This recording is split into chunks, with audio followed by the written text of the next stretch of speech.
El 30 de marzo de 2011 la policía llegó a la iglesia Tabernáculo de la Fe, ubicada en la ciudad de Nelsonville, Ohio, Estados Unidos. Pero lo que menos tenían en mente los agentes era rezar. El jefe Aaron Miller indicó a su equipo que abriera los 6 tornillos que sellaban una tapa de acero en el tanque séptico. Al levantarla, pudieron ver lo que había dentro.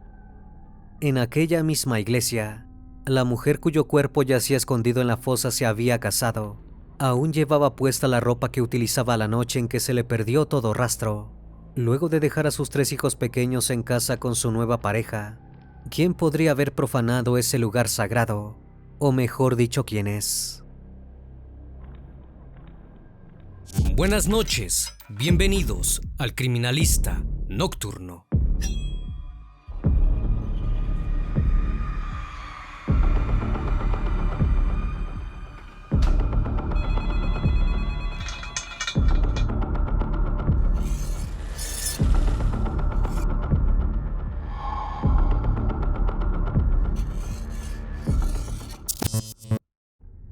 Summer Dawn nació en 1986 en el pequeño pueblo de Logan, ubicado en el estado de Ohio.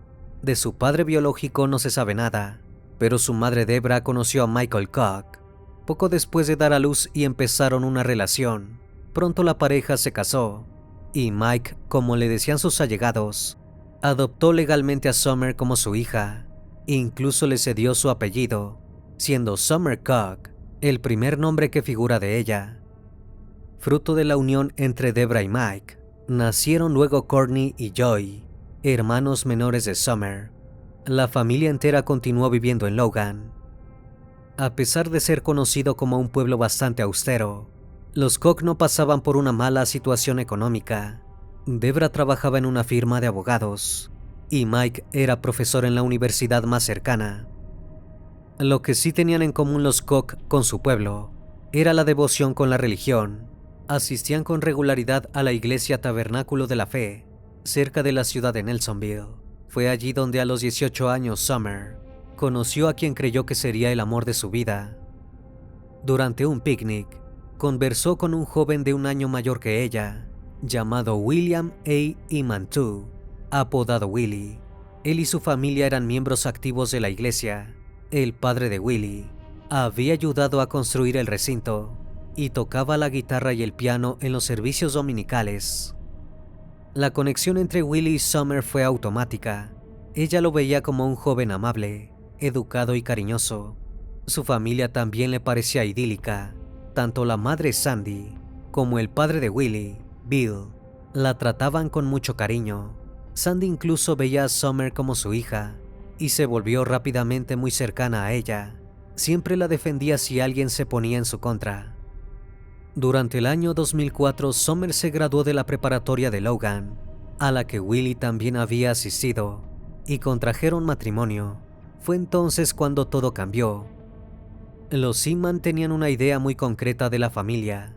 Los hombres trabajaban en la construcción, mientras que las mujeres se encargaban de la casa y cuidarían de los niños. Willie incluso invocó la Biblia como la autoridad para los deberes que le exigía a Summer, entre los cuales estaba el tener intimidad cuando él lo deseaba, que ella lo esperara todos los días con comidas preparadas a la perfección y que mantuviera una limpieza impecable en el hogar. La situación fue de mal en peor. Poco después del nacimiento de sus primeros hijos, Alex, Kaylee y Alana, Willie le dijo a Summer que quería tener 12 niños más. Su excusa era que quería llenar el vacío de sus padres, que por sus problemas de infertilidad no habían podido tener otros hijos además de él. Sandy, por su parte, realmente consideraba a sus nietos como su propiedad. Estaba acordado que en caso de que Summer y Willie fallecieran, Bill y ella tendrían la custodia completa de sus nietos. En un principio Debra no se opuso. Sus consuegros le parecían amables. No tenía ni la menor idea de qué sucedía puertas adentro del hogar de su hija en ese entonces. Y eso no era todo. Willie también deseaba tener una segunda esposa. A pesar de que Summer no se sentía cómoda con la idea, él entraba a sitios web sobre poligamia y llegó a descargar en su celular fotografías de mujeres jóvenes que encontró allí. Se las mostró a su esposa explicándole que todas aquellas chicas eran candidatas para ser su segunda mujer. Más tarde, Summer escribiría esto en una declaración que formaría parte de su solicitud de divorcio. Pero además, Summer debía seguir reglas muy estrictas. Para vivir con sus suegros y esposo, rara vez le permitían salir sola, y si iba a hacer un recado, su esposo y sus suegros cronometraban su ausencia. Si Willie no estaba en casa, Summer estaba obligada a pasar todo su tiempo con Sandy. Además, ni ella ni su marido tenían permitido ser amigos de su edad, ya que los padres de él se ponían celosos. Solo querían que estuvieran con ellos, según escribió Summer en sus diarios íntimos, que databan desde la adolescencia. Las pocas veces que Summer intentaba librarse del orden que su nueva familia le imponía, los Inman se volvían agresivos. Para ese entonces, la joven había comenzado a contarle sus problemas a su madre Debra, quien revelaría luego que Summer le dijo una vez que Sandy era tan agradable como parecía, hasta cierto punto. Llegado el año 2009, Summer se sentía cada vez más infeliz. Ella y Willie discutían prácticamente todo el tiempo, y las peleas escalaban cada vez más. En una ocasión, él se fue con los 2 gatos que tenían como mascotas, y al volver sin ellos, dijo que los había soltado en un campo. Summer jamás los volvió a ver. Los vecinos de los Inman también advertían que algo extraño sucedía en el hogar. Entre susurros relataban que la casa estaba gobernada por William, y se referían a él como hiperactivo, controlador y aterrador. Pero algo cambió cuando Willie decidió empezar un nuevo capítulo en su vida, sin saber qué sería el final de la historia de su matrimonio. Durante el trimestre de primavera de 2010, Willie se matriculó en el Hawking College y empezó a compartir coche con un compañero de nombre Adam Peters, que vivía cerca de su hogar en MacArthur. El vínculo escaló al punto en que Willie comenzó a invitar a Adam a cenar con su familia, algo que no había sido permitido hasta entonces. Por alguna razón desconocida, Sandy y Billy aprobaron la presencia de Adam en su estricto hogar. Para Summer, conocer al joven fue un oasis en medio de un desierto. En aquella cena se enamoró perdidamente de él. Durante esa época, la joven escribió en su diario íntimo que estaba cansada de complacer a todos los que la rodeaban, menos a ella misma. Sentía que merecía volver a sentir amor y ser feliz. En algún punto, Summer empezó un romance en secreto con Adam. Entonces escribió en sus diarios que quizás lo mejor sería decirle la verdad a Willie y separarse de él. Sin embargo, también recalcó con su puño y letra que quería estar sola un tiempo, sin un esposo que la controlara, y descubrir quién era realmente. No deseaba volver a sentirse nunca más como una esclava, y quería que sus hijos no crecieran pensando en ella como alguien que hacía lo que le ordenaban. Pero tampoco deseaba terminar en malos términos con Willie. Estaba dispuesta a aceptar un acuerdo de custodia compartida de sus 3 hijos, aunque también creía que él no pensaría lo mismo. Summer realmente temía que si le pedía el divorcio a Willie, él la lastimara o se llevara a los niños lejos de ella. En otras palabras, le tenía miedo. Además, era consciente de que sus suegros intentarían convencerla de que se quedara con Willie. Durante los meses posteriores, Summer se sintió todo el tiempo infeliz y atrapada, sin saber cómo salir de la situación. Pasaba todos sus días llorando y durmiendo, hasta que finalmente tomó valor. En junio de 2010, Summer se mudó junto a sus 3 hijos con sus padres y solicitó el divorcio con Willie. También empezó a asistir a terapia para víctimas de violencia doméstica 2 veces por semana. Planeaba matricularse en el programa de artes culinarias de Hawking College y consiguió su primer empleo limpiando oficinas. Willie fue quien les dio la noticia del divorcio a los 3 hijos pequeños, todos de menos de 5 años en ese entonces. Les dijo que aunque ya no estuvieran juntos, él siempre sería su padre y Summer su madre, pero pronto algo los hizo cambiar de parecer. Ese mismo año, Summer hizo público su romance con Adam, llegando incluso a subir fotografías a su cuenta de Facebook con él. Esto provocó en Willie exactamente el efecto que Summer había anticipado. Tanto ella como Adam comenzaron a recibir amenazas. Willie incluso fue detenido por agresiones hacia ellos, aunque fue liberado rápidamente bajo fianza. Debido a estos problemas, las visitas de los hijos de Summer a su padre eran cada vez menos frecuentes.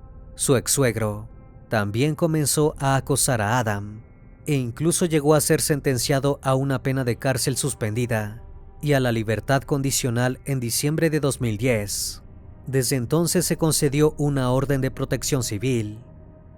En los documentos judiciales relativos al divorcio de William y Summer, ella afirmó que su esposo llegó a amenazarla si le quitaba a sus hijos. También declaró en los documentos que sus suegros se unían para intentar arreglar las cosas. La relación empeoró cuando le tocó a Willie tener a los niños. Él y Summer los entregaban en la comisaría o en la oficina del sheriff de Logan, y aprovechó esa situación para dar lugar a un plan siniestro. Los tres Sinman se unieron para acusar a Adam de abusar de los pequeños. El propio Adam, Summer y sus padres negaron las acusaciones y dijeron que los Sinman inventaban historias para intentar obtener la custodia de los pequeños. En ese contexto, todo cambió de una vez y para siempre. La noche del 22 de marzo de 2011, Summer preparó la cena para comer junto a Adam y sus tres hijos. Luego la mujer condujo el coche de Adam al Banco Nacional del Siglo, ubicado en el centro de Logan, que debía limpiar como parte de su empleo aquella misma noche. Mientras Adam y Debra se acomodaban para ver la televisión, algo sucedió. Summer siempre llamaba o enviaba mensajes al salir del trabajo, pero esa noche no lo hizo. Entonces sus padres supieron que algo andaba mal y corrieron junto a Mike al Banco Nacional del Siglo. Allí advirtieron que Summer no estaba, pero sí encontraron su campera, el iPod y las llaves del auto en una escalera del banco. Todas las alarmas se encendieron y los Koch no dudaron en llamar a la policía. Dijeron que su hija había desaparecido y creían que sus ex-suegros, los Inman, tenían algo que ver. A partir de entonces, la policía de Logan emitió una alerta para que todo quien supiera algo del paradero de Summer se comunicara con ellos. La describieron como una mujer rubia de 1.60 metros de altura, que en el momento de su desaparición llevaba una camiseta negra que decía: "No tengo problemas de ira, tengo problemas de idiotez", y el pelo recogido en una coleta. Pero además, los agentes se pusieron manos a la obra para investigar el sitio de donde Summer parecía haberse evaporado, y se dieron cuenta de que las sospechas de los Koch estaban muy orientadas. Al revisar las cámaras de vigilancia del Banco Nacional del Siglo del 22 de marzo, los agentes pudieron ver a Summer llegando a su turno laboral como de costumbre. Alrededor de las 11 de esa noche se le veía nuevamente, pero mientras se retiraba era interceptada por dos hombres vestidos de color negro. Ambos la obligaban a punta de pistola a subir a un automóvil modelo Ford Crown Victoria de color blanco. Este era exactamente el mismo tipo de vehículo que conducía directamente la familia Inman. Pero eso no era todo. En el momento del secuestro la calle no estaba desierta. Un testigo dijo a la policía que aquella noche vio a dos hombres secuestrar a Summer y trató de intervenir, pero una mujer que esperaba a los secuestradores en el auto lo roció con gas pimienta. También había más testigos que hacían running por la zona, que afirmaron haber visto a aquellos dos hombres obligando a Summer a subirse a un automóvil conducido por una mujer rubia alrededor de las 11 de la noche.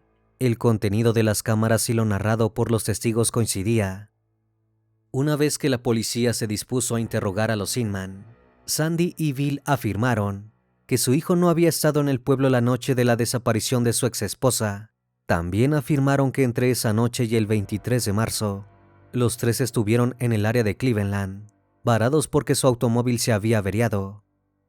Incluso relataron que habían avisado a la ex-suegra que no pasarían a buscar a sus nietos por esto. Sin embargo, un análisis de los registros de teléfonos celulares y GPS de Willie reveló que aquel 22 de marzo él se encontraba en Logan. Además, los registros del auto mostraron que la familia estuvo en Logan y Nelsonville. los días posteriores a la desaparición de Summer, contrariamente a su declaración de que estuvieron en Cleveland. Por último, no había registros de que el Ford Crown Victoria hubiera estado en ningún mecánico, y pronto llegaron testimonios aún más reveladores. Las autoridades recibieron información de que los Inman se habían detenido en el lavadero de autos Blue Sonic, ubicado en el número 200 de la avenida Vista del Huerto, en Seven Hills, Ohio. Esto era al sur de Cleveland, a las 7:32 de la madrugada del miércoles 23 de marzo, la mañana después del secuestro de Summer. Entonces los agentes procedieron a revisar las imágenes de seguridad de la zona, que efectivamente mostraron a Willie en el lavadero, con el Ford Crown Victoria color blanco. La cinta de vigilancia también mostraba a los Inman aspirando y limpiando el auto utilizado en el secuestro. Unas horas más tarde, la familia había comprado neumáticos nuevos para el auto. Todo era por demás incriminatorio. Con toda esta información, el 24 de marzo de 2011, la policía arrestó al ex esposo de Summer, a Sandy y a Bill. En relación con su desaparición, los tres debieron comparecer ante la justicia por el delito de secuestro, pero aún quedaba saber dónde estaba Summer. El 28 de marzo, una multitud de ciudadanos llegó a la plaza del centro de Logan para expresar su preocupación ante la desaparición. Durante una vigilia con velas en honor a la joven, 400 personas exigieron justicia. Mientras tanto, los agentes allanaron la casa de los Inman en busca de alguna pista que los guiara al paradero de Summer, pero no tuvieron éxito. En la comisaría, ninguno de los Inman se mostró dispuesto a cooperar con la policía, o al menos hasta cierto punto. Después de pasar 8 días en prisión preventiva, a Sandy se le ofreció un acuerdo legal y decidió confesar todo. Relató que había elaborado un detallado plan para convencer a su exnuera de que le cediera la custodia de sus nietos a Willie. La idea original era secuestrar a Summer cuando saliera de su empleo en el Banco Nacional del Siglo. Willie y Bill debían obligarla a subir al auto y hablar de visitas y tenencias de los tres pequeños. Sin embargo, el plan no salió al pie de la letra. Mientras Sandy conducía el auto, Bill y Will le ataron a Summer las manos con precintos, pero Will apretó demasiado fuerte el cuello de su exesposa supuestamente sin querer. Entonces Summer dejó de respirar y moverse. Tanto él como Bill intentaron sacar o cortar el precinto, pero era demasiado tarde. Summer ya no estaba con vida. Entonces los tres Inman decidieron actuar rápido. Bill se dispuso al volante y condujo hasta el primer sitio donde se le ocurrió esconder el cuerpo, y fue precisamente allí a donde Sandy guió a los agentes de la policía. El 30 de marzo la policía llegó a la iglesia Tabernáculo de la Fe, en Nelsonville, Ohio, a 20 millas de donde Summer había sido vista por última vez. Al abrir 6 tornillos en una tapa de acero que sellaba un tanque séptico, encontraron el cuerpo de la joven sin vida. Estaba prácticamente intacto, junto a varias fotografías e identificaciones. Aún estaba vestida con la misma ropa que se le podía ver usando en el video de la cámara de vigilancia del Banco Nacional del Siglo donde trabajaba la noche de su desaparición. Incluso llevaba todavía la bolsa que cargaba consigo en su hombro al momento del secuestro. Los peritos no tardaron en notar que Summer había sido asesinada muy rápidamente la noche del crimen, tal y como lo había declarado Sandy. Una vez que los agentes estuvieron seguros de que el cuerpo encontrado era el de Summer, se desplazaron a casa de los Koch para darles la fatídica noticia. El jefe de la policía de Logan, Aaron Miller, reveló en una conferencia de prensa que Summer fue estrangulada con una brida de plástico duro tan apretada alrededor de su cuello que le dejó marcas en la piel. Falleció como consecuencia de la agresión y luego fue arrojada al desagüe de la misma iglesia, donde ella y su exmarido se habían casado más de 10 años antes. Cuando un agente del sheriff se enteró de la posible implicación de los Inman en el secuestro y el deceso de Summer, no se sorprendió. Detalló a la prensa que William Inman era como el líder de su familia, o como su rey. Sus padres harían lo que él quisiera. Estaban cegados por la lealtad y él por la ira, pero ahora debían pagar por las consecuencias de sus actos.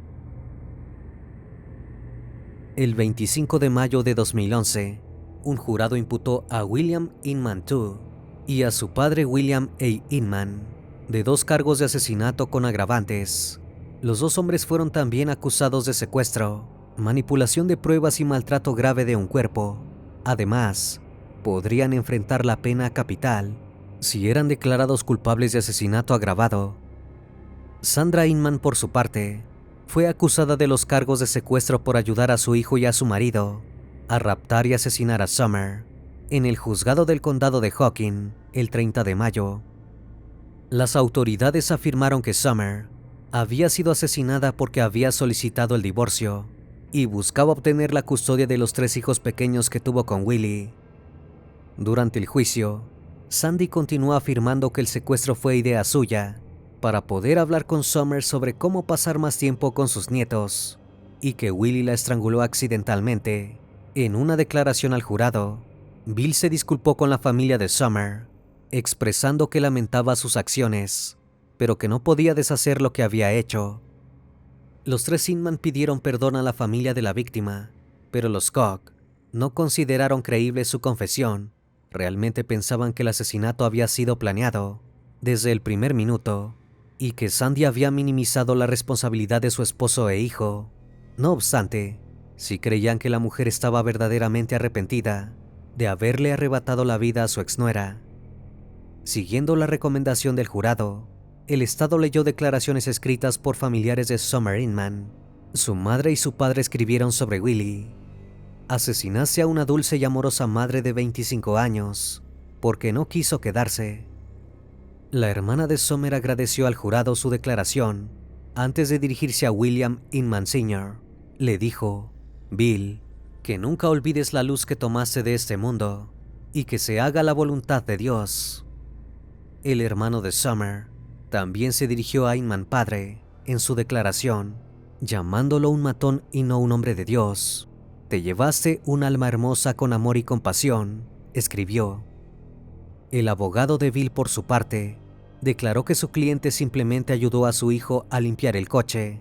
Fue Willie quien, molesto porque Summer se había marchado en junio de 2010, la asesinó.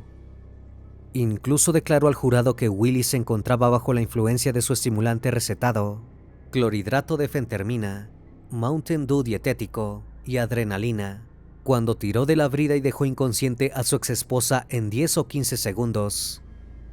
Además, el abogado intentó salvar a su cliente argumentando que ese había tenido una infancia abusiva. Según él, debía ser considerada un factor atenuante que debería tomarse en consideración mientras el jurado deliberaba si Billy debería pasar el resto de su vida tras las rejas o ser sentenciado a la pena capital. El doctor James Reardon, un psicólogo autorizado por la defensa, esbozó que Bill padecía del trastorno de estrés postraumático. Según el especialista, crecer con un padre abusivo hizo que Bill desarrollara una necesidad desmesurada de cuidar de su familia. Reardon también testificó que Sandra Inman había sufrido abortos espontáneos. Entonces Willie era un milagro, y por eso sus nietos eran tan preciados para ella y su marido. La hermana mayor de Bill, Tammy Tripp, subió al estrado para testificar en nombre de su hermano e intentó de convencer al jurado de no condenarlo a la pena capital. Tripp confirmó que su padre los golpeaba a ambos cuando eran niños. Incluso relató que en una ocasión su padre sacó un cuchillo y los amenazó. También los golpeaba a menudo con una pistola o con cualquier cosa que encontrara, como una correa de cuero. Tammy dijo además, en un intento de probar que su hermano era buena persona, que Willie le había ayudado en su lucha contra la adicción a las drogas, ya que había sido declarada culpable anteriormente de un delito relacionado con consumo de heroína. En su declaración final, el abogado defensor de Bill instó a los jurados a perdonarle la vida a su cliente. Dijo que aunque le quitaran la vida, no aliviarían la tragedia ni traerían de vuelta a Summer. Sin embargo, la fiscalía argumentó que la meticulosa planificación del asesinato era suficiente para condenarlo a la peor pena. Finalmente, los esfuerzos de la defensa de pintar una imagen comprensiva de Bill Inman no dieron frutos. La fiscalía esgrimió que no importaba realmente quién le puso la brida al cuello a Summer. Los tres Inman habían sido cómplices del crimen.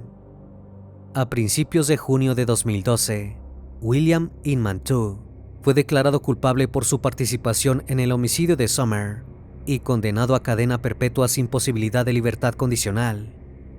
El 28 de junio de 2012, Sandra Inman, de entonces 47 años, se declaró culpable de asesinato, secuestro, rapto, manipulación de pruebas y maltrato grave de un cuerpo. Fue sentenciada a 15 años, ya que se le redujo la condena por confesar el crimen y por guiar a la policía al lugar del hallazgo del cuerpo. El acuerdo se produjo después de una amplia discusión con la familia Koch, que no se opuso a la sentencia. Debía cumplir su condena en el reformatorio para mujeres de Ohio, en Marysville. Bill, por su parte, fue sentenciado en el Tribunal de Causas Comunes del Condado de Ross, a donde se trasladó el juicio después de que no pudiera formar un jurado imparcial en el Condado de Hocking. Tras ordenar una investigación posterior a la sentencia, el juez del Condado de Hocking, John Wallace, aceptó la recomendación del jurado de William Inman Sr. Fue condenado a cadena perpetua por el asesinato de Summer Inman. En los cargos de homicidio agravado, el jurado encontró a Bill Inman culpable, tanto de ser el principal infractor del asesinato, como de actuar con planificación previa al ayudar e instigar el crimen. Inman también debía cumplir 14 años de condenas consecutivas por otros delitos asociados con el deceso de Summer Inman, incluidos 10 años por secuestro, 3 años por manipulación de pruebas y 1 año por abuso grave de un cuerpo. Bill se negó a dar una declaración después de que se leyera su sentencia, pero le dijo al jurado que lamentaba haber ultimado a Summer. Pidió perdón tanto por la familia de su exnuera como por la suya propia. El juez del Tribunal de Causas Comunes del Condado de Hocking, John Wallace, dijo que el caso Inman había impactado enormemente a los ciudadanos, pero no eran ellos los más afectados, sino los hijos de la víctima y el asesino. Luego del juicio, los hijos de Summer comenzaron a hacerse preguntas sobre por qué su madre ya no estaba con ellos. También preguntaron por su padre, su abuelo y su abuela, sin saber que todos estaban tras las rejas por el asesinato de su madre. Durante los primeros meses, Debra y Mike Koch prefirieron no decirles nada, pero cuando Alex entró al kinder, con compañeros que sabían lo que había sucedido, los abuelos supieron que no podían posponerlo más. Debra y Mike respondieron las preguntas de los tres pequeños con sinceridad, pero también consultando a menudo a un consejero que Alex y Kaylee visitaban regularmente. Tuvieron mucho miedo de decir algo inapropiado, ya que debían decirles la verdad y protegerlos al mismo tiempo. Alana, la más pequeña, no hacía tantas preguntas. Finalmente los Koch les contaron a sus nietos que en 2011 sus padres estaban divorciando. Él estaba furioso porque ella lo había dejado. Entonces le puso algo alrededor del cuello y la estranguló. Su padre, abuelo y abuela estaban en la cárcel. También les contaron que fue la abuela Sandy quien pidió disculpas y aclararon que a ellos jamás les harían daño. Alex comenzó a asistir a una clase de escuela dominical que su abuela materna impartía en el Centro de Alabanza y Adoración de la primera iglesia de Logan. Cuando estudió una lección bíblica sobre la sanación de Jesús, preguntó por qué Jesús no sanó a su mamá. Debra tuvo que pensar un momento y finalmente le respondió que Summer llevaba mucho tiempo sin vida y ya era demasiado tarde. Con el correr de los años, Alex comenzó a referirse a Debra como su madre, pero Kaylee le pidió que le siguiera diciendo abuela para honrar la memoria de Summer. Con respecto a su exfamilia política, Mike declaró que si pudiera hablar con Sandy, probablemente le preguntaría, dado lo cariñosa que fue cuando Summer y Willie se conocieron, y lo amable que fue con él y su esposa, ¿por qué la asesinó? También le preguntaría lo mismo a Bill. Con Willie era diferente, ya que con los años empezó a verlo de otra manera, que al joven que fue a su casa y le preguntó si podía casarse con su hija. A la fecha de realización de ese video, la gente del condado de Hocking continúa hablando acerca del asesinato de Summer. Según el reverendo Michael L. Mardin, pastor de la iglesia pentecostal, a la que asisten los Koch, lo que más critica a la gente es cómo se deshicieron de su cuerpo. También afirmó que los pobladores piensan que Sandy, Bill y Willie deberían haber sido ejecutados. Sin embargo, el pastor y los padres de Summer están satisfechos que Bill y Willie fueran condenados a cadena perpetua. Debra continuó administrando un bufete de abogados y Mike se jubiló de su empleo como profesor de informática en Hawking College. Han pensado en cambiar el apellido de sus nietos a Koch y se preguntan si deberían mudarse de Logan. Sus hijos, Joy y Courtney, también ayudan a criar a los 3 pequeños sobrinos. Todos en el pueblo, de alrededor de 7,055 habitantes, saben lo que sucedió, y desconocidos bien intencionados se han acercado a los Koch para decirles lo bien que se ven los niños y preguntarles cómo están. Pero los Koch siguen preocupados por cómo será la vida de los niños a medida que crezcan y cómo se las arreglarán siendo que gran parte del país sabe su historia. Realmente, desean que no se les conozca porque su padre asesinó a su madre.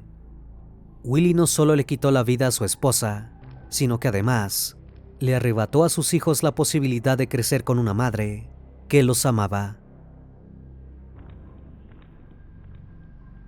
Una vez más, estimado público, agradezco su compañía. Gracias por estar presentes en esta nueva transmisión. Recuerden que pueden seguirme en redes sociales. Actualmente me encuentro en Facebook, Twitter, TikTok e Instagram. Y también pueden encontrarme en cualquier plataforma de streaming de audio de su preferencia. Me despido de ustedes con un fuerte abrazo. Y si tú aún no estás suscrito, te hago la cordial invitación a que lo hagas y formes parte de esta gran comunidad. Eso es El Criminalista Nocturno. Hasta la próxima emisión.